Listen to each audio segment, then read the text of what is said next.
years. I'm 4 years old.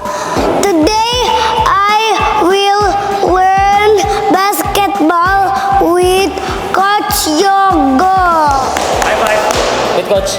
Let's go play basketball.